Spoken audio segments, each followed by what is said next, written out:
السلام عليكم ورحمة الله وبركاته. نحمده ونصلي على رسوله الكريم. أما بعد، أعوذ بالله من الشيطان الرجيم. بسم الله الرحمن الرحيم. ربنا تقبل منا إنك أنت السميع العليم. صدق الله العظيم. விண்ணையும் மண்ணையும் படைத்து பரிபாலித்துக் கொண்டிருக்கின்ற இறைவனுக்கு எல்லாம் புகழும் உரித்தாகட்டுமாக. இந்த உலகத்தில் இறுதி தூதுவர் முஹம்மது முஸ்தபா ஸல்லல்லாஹு அலைஹி வஸல்லம் அவர்களை வழுவாத தருவாத பின்பற்றிய சத்திய சஹாபாக்கள், தாபியன்கள், தபா தாபியன்கள், நாதாக்கள், சுஹதாக்கள், நல்லடியார்கள் நாம் அனைவர்கள் மீதும் சாந்தியும் சமாதானமும் என்றென்றும் நிலவட்டுமாக. கணியத்துக்குரிய பெரியோர்களே, சகோதரர்களே, வெளியூரிலிருந்து வந்திருக்கக்கூடிய விருந்தாளிகளே,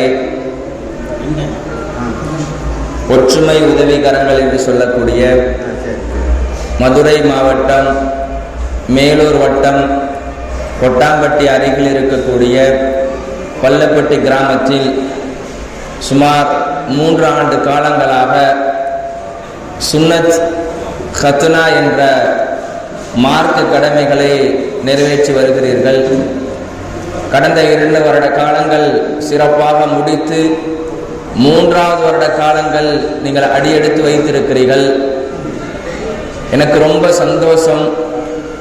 நானும் ஒரு 5-6 வருட காலங்களாக கொட்டாம்பட்டியில் பணி செய்து கொண்டிருக்கிறேன். இதையெல்லாம் பார்க்கும் பொழுது என்னுடைய கண்கள் குளிர்ச்சியாகவும் உள்ளங்கள் சந்தோஷமாகவும் இருக்கிறது. உதாரணத்துக்கு சொல்ல வேண்டும் என்று சொன்னால், 2 கைகள் தட்டினால்தான் ஓசை வரும்.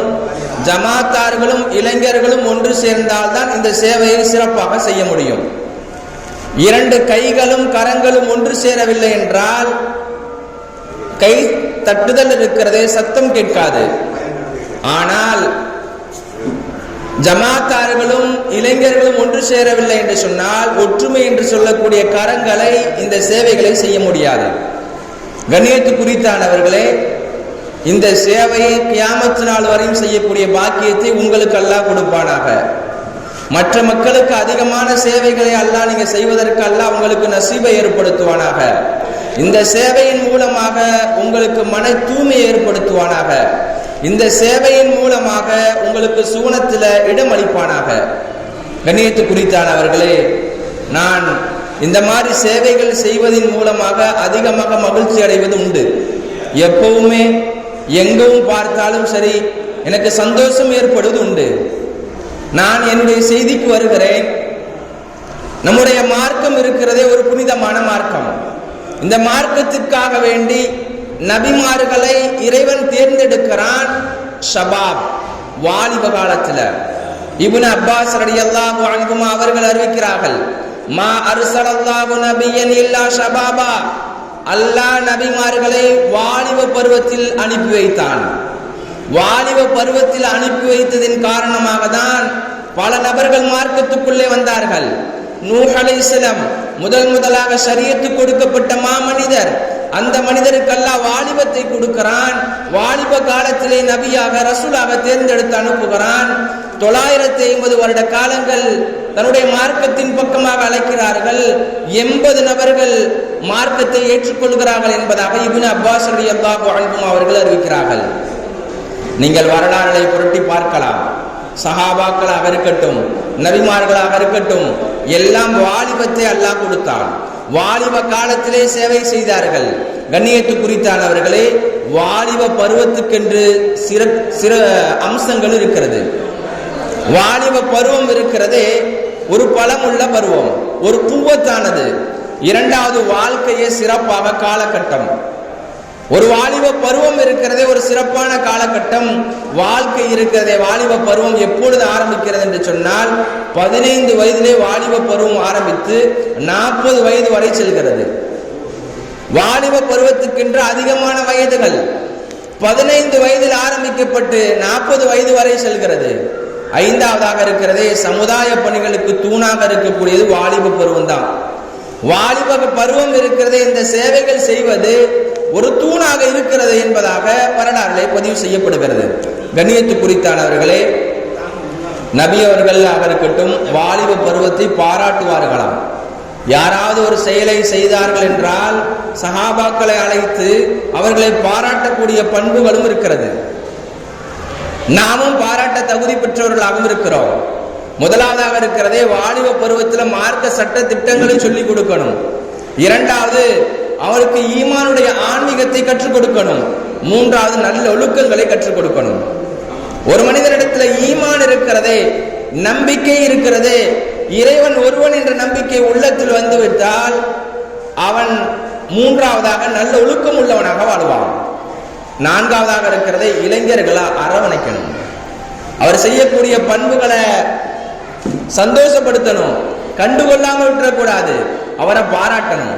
கண்ணியத்து குறித்தானவர்களே, இப்னு மஸ்ஊத் ரலியல்லாஹு அன்ஹு அவர்கள் வாலிப பருவத்தை பற்றி சொல்வார்கள். வாலிப பருவத்தை பற்றி சொல்வார்கள். மா நதிம்து மின் அலா ஷைஇன் நதமி, நான் ஒரு நாளும் வருத்தப்பட்டதே கிடையாது. என்னுடைய காலத்துல ஒரு நாளும் வருத்தப்பட்டது கிடையாது.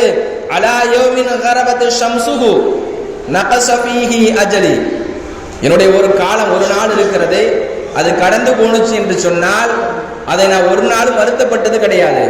எப்படிங்க வருத்தப்பட்டதல்ல? கரபத்து ஷம்ஸ், ஒவ்வொரு நாளும் மகரிபுடைய நேரம் சூரியன் மறையக்கூடிய நேரத்தில் நான் வருத்தப்படுவது உண்டு. நேற்றைய செயல் செய்திருக்கிறேன், இன்றைய செயல்கள் நற்செயல்கள் இருக்கிறது, என்ன செய்திருக்கிறேன். இப்னு மஸ்ஊத் ரலியல்லாஹு அன்ஹு அவர்கள் ஒரு சஹாபி, அவர்கள் கூறுகிறார்கள், நேற்றைய செயல்கள் நல்ல செயல்கள் செய்தேன், இன்றைக்கு நல்ல செயல்கள் செய்திருக்கிறானா என்பதாக தன்னைத்தானே சோதித்து பார்ப்பார்கள். தன்னைத்தானே அவர்கள் தரம் தூக்கி பார்ப்பார்கள். கண்ணியத்து குறித்தானவர்களே, நாம் ஒவ்வொரு நாளும் இது மட்டும் நம்முடைய சேவைகளாக இருக்கக்கூடாது, மக்களுக்கு என்றும் சேவைகளை நிலைநிறுத்தக்கூடிய நாட்டம் இருக்கிறது, எண்ணம் இருக்கிறது, என்றும் இருக்க வேண்டும். நம்முடைய பள்ளப்பட்டியில ஒரு சில நபர்கள் வெளிநாட்டில் வாழக்கூடிய நபர்களும் இருக்கிறார்கள், வெளிநாட்டில் வசிக்கக்கூடிய நபர்களும் இருக்கிறார்கள். தன்னிடத்தில் ஒரு சில நேரத்தில் போன் பண்ணி பேசுவதும் உண்டு, கேட்பதும் உண்டு. ஆனாலும் உங்களுடைய சேவைகளை பார்த்து இப்படியெல்லாம் ஒரு ஆர்வத்தோடு, ஒரு ஆசையோடு, ஒரு தேட்டத்தோடு இந்த செயல்களை நற்கர்மங்கள் இருக்கிறதே, நல்ல செயல்களை எல்லாம் செய்கிறீர்கள் என்பது சந்தோஷப்பட்டதும் உண்டு. ஹசன் பஸ்ரி ரஹ்மத்துல்லாஹி அவர்கள் ஒரு தாபியின், அவர்கள் அறிவிப்பார்கள், அவர்கள் சொல்வார்கள், மாமின் யௌமின் யமுர்ரு அலா இப்னி ஆதம் இல்லாஹு யகூலு, எந்த ஒரு மனிதனையும் ஒவ்வொரு நாளும் தன்னுடைய நாட்கள் கடக்காத கிடையாது, கடந்து செல்வது கிடையாது. இல்லாஹு யகூலு, ஒவ்வொரு நாளும் நாட்கள் சொல்லுவான் மனிதனை பார்த்து. எப்படி யா இப்ன ஆதம், ஓமா ஆதமுடைய மகனே, அனயமுன் ஜதீதுன், இன்னைக்கு நான் வந்திருக்கிறேன், இன்றைய நாள் ஞாயிற்றுக்கிழமை, இன்றைய நாள் உங்களிடத்துல வந்திருக்கிறேன். அலா அமலிக்க ஷஹீதுன், அலா அமலிக்க ஷஹீதுன், இன்றைய நாள் இருக்கிறதே ஒரு புத்தம் புதிய நாளாக வந்திருக்கிறேன், இந்த நாளை நல்ல முறையில் பயன்படுத்திக் கொள்.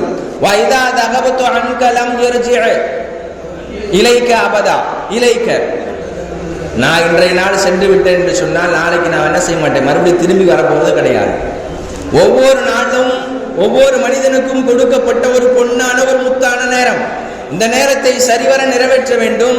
நாடு சொல்லுமா, இதா தகபத்து அன்கலம் யர்ஜி, நான் இன்றைய நாள் உன்னிடத்துல வந்திருக்கிறேன், நாளைக்கு திரும்பி வருவதும் கிடையாது, மறுபடியும் திரும்பி வருவது கிடையாது. அதே சொல்ல ஃபகத்திம் மா ஷிக்த, நீ என்னெல்லாம் நாடுகிறையோ இன்றைய நாள்ல அதெல்லாம் நீ நல்ல முறையில் செய்து கொள். நீ என்ன பிரியப்படுகிற நல்ல செயல்களை எல்லாம் செய்து கொள் என்பதாக சொல்லும். வாஹிர் மா ஷிக்த ஃபலா யஊத இலைக அபதா, நீ இன்றைய நாளை தள்ளி போட்ட நல்ல செயல்களை செய்யல என்று சொன்னால் நாளைய நாள் ஃபலை யஊத அலைக ஷையா இலைக்க அபதா, ஒரு நாளும் நாளைக்கு நான் வரமாட்டேன் என்பதாக அந்த நாள் சொல்லும். இதில் நமக்கு என்ன தெரிகிறது என்று சொன்னால், நேரத்தை, காலங்களை பொன்னான முறையில் பயன்படுத்த வேண்டும், காலங்களை நல்ல முறையில் செலவு செய்ய வேண்டும் என்பதாக சொன்னார்கள். இதை மட்டுமல்ல, நபி ஸல்லல்லாஹு அலைஹி வஸல்லம் மற்றொரு விஷயத்தில் சொன்னார்கள், வாலிப பருவமே பைத்திய பருவம் என்பதாக சொல்லியிருக்கிறார்கள். வாலிப காலம், வாலிப பருவம் இருக்கிறதே ஒரு வகையான ஒரு பைத்தியமான ஒரு பருவம் என்பதாக நபி அவர்கள் சொன்னார்கள். ஒரு சில வாலிபர்களுக்கு சில பெண்களின் மீது பைத்தியம் இருக்கும், சில வாலிபர்களுக்கு கம்ப்யூட்டரின் மீது பைத்தியமாக இருக்கும், சில நபர்களுக்கு சில வாலிபர்களுக்கு வாலிபத்தில் இருக்கக்கூடிய செயல்கள் இருக்கிறதே காரு, பைக்கு, லேப்டாப்பு, கம்ப்யூட்டர், பணம், வசதி, மாட மாளிகைகள், ஆடைகள், அலங்காரங்கள், இதுல பைத்தியமாக இருக்கும். ஆனால் அல்லாஹ் ஆச்சரியப்படுகிறான், தடம் புரளாத வாலிபர்கள், இறைவனுக்கு நேசிக்கக்கூடியவர்கள், இஸ்லாத்தை பிரியப்படக்கூடியவர்கள், இறைவனுக்கு கட்டுப்பட்டு நடக்கக்கூடியவர்களை பார்த்து அல்லாஹ் ஆச்சரியப்படுகிறான். கண்ணியத்து குறித்தானவர்களே, வாலிப காலத்தை சரிவர நிறைவேற்ற வேண்டும். 1987 ஆண்டு சத்தியா என்று சொல்லக்கூடிய நிறுவனம் கேள்விப்பட்டிருப்பீர்கள். இந்த நிறுவனத்தை இயற்றியவர், கொண்டு வந்தவர் ராமலிங்க ராஜு. 38 வயதுல கிட்டத்தட்ட ஒரு 822 கோடிகள் டெபாசிட் பணம் இருக்குது. இந்திய மக்களுக்கு முதலாக இன்டர்நெட் வசதியை ஏற்படுத்தி கொடுத்தவர், சேவை ஏற்படுத்தி கொடுத்தவர் ராமலிங்க ராஜு. 38 வயதுல தன்னுடைய வாலிபத்தை எப்படி கழித்திருக்கிறார் என்று சொன்னால், இன்டர்நெட்டை மக்களுக்கு சேவைகளாக கொடுத்திருக்கிறார். அதிகமான பண சம்பாத்தியத்தில் ஈடுபட்டிருக்கிறார். அப்படிப்பட்ட வாலிப காலத்தை பயன்படுத்தியவர் ராமலிங்க ராஜு. இரண்டாவதாக கவிஞர் கண்ணதாசன் கூறுவார், வாலிப பருவம் கற்பூர பருவம் என்பதாக சொல்வார்கள். வாலிப பருவம் இருக்கிறதே, இதை ஒன்று சட்டென்று பிடித்துக் கொள்ளும். அது நல்லதாக இருக்கட்டும், அது தீயதாக இருக்கட்டும், எதுவாக இருந்தாலும் உடனே பிடித்துக் கொள்ளக்கூடியதான் வாலிப பருவம் என்பதாக சொல்லி காட்டினார்கள்.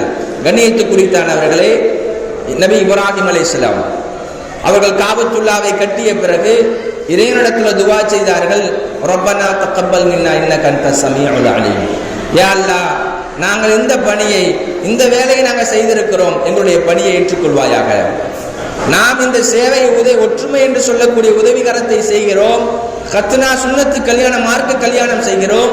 அல்லாஹ்விடத்தில் ஏற்றுக்கொள்ளப்பட வேண்டும், அல்லாஹ்விடத்தில் துவா செய்ய வேண்டும். யா அல்லாஹ், இந்த சேவையை எங்களை ஏற்றுக்கொள்வாயாக, எங்களை பொருந்திக் கொள்வாயாக என்பதாக துவா செய்ய வேண்டும். கண்ணியத்து குறித்தானவர்களே, அல்லாஹ் சுப்ஹானஹு வ தஆலா உங்களுடைய சேவைகளை பொருந்திக் கொள்வானாக. நீங்க செய்யக்கூடிய அமல்கள், செய்யக்கூடிய தான தர்மங்கள், நீங்க ஒற்றுமையாக இருந்து நம்முடைய கியாமத் நாள் வரையும் இந்த பள்ளப்பட்டி கிராமத்தில் எந்த செயல்கள் செய்தாலும், எந்த நல்ல செயல்கள் செய்தாலும் ஒற்றுமையாக இருந்து செய்யக்கூடிய பாக்கியத்தை அல்லாஹ் உங்களுக்கு ஏற்படுத்தி தந்து அருள் புரிவானாக. நீங்களும் ஜமாத்தோடு இணைந்து, ஜமாத்தார்களும் உங்களுடன் இணைந்து எல்லா விஷயத்திலும் ஆலோசனை செய்து, எல்லா விஷயத்துக்கும் ஒற்றுமையாக இருந்து செயல்படக்கூடிய பாக்கியத்தை அல்லாஹ் உங்களுக்கு கொடுப்பானாக. இது மட்டுமல்லாமல் வரக்கூடிய வருடத்தில் அதிகமாக இன்னும் மார்க்க சேவைகள், இன்னும் சமூக சேவைகள் என்னென்னலாம் இருக்கிறதோ அதெல்லாம் செய்வதற்கு அல்லாஹ் உங்களுக்கு நசீபை ஏற்படுத்தி தந்து அருள் புரிவானாக. இதன் மூலமாக எல்லோரும் சொர்க்கத்துக்கு செல்லக்கூடிய பாக்கியத்தை ஏற்படுத்துவானாக. நீங்க செய்யக்கூடிய காரியங்களுக்கெல்லாம் மக்களும் நன்றி செலுத்தக்கூடிய பாக்கியத்தை ஏற்படுத்தி தந்து அருள் புரிவானாக. வாஹிரு தவானா அல்ஹம்துலில்லாஹி ரப்பில் ஆலமீன். அஸ்ஸலாமு அலைக்கும் வரஹ்மத்துல்லாஹி வபரகாத்துஹு.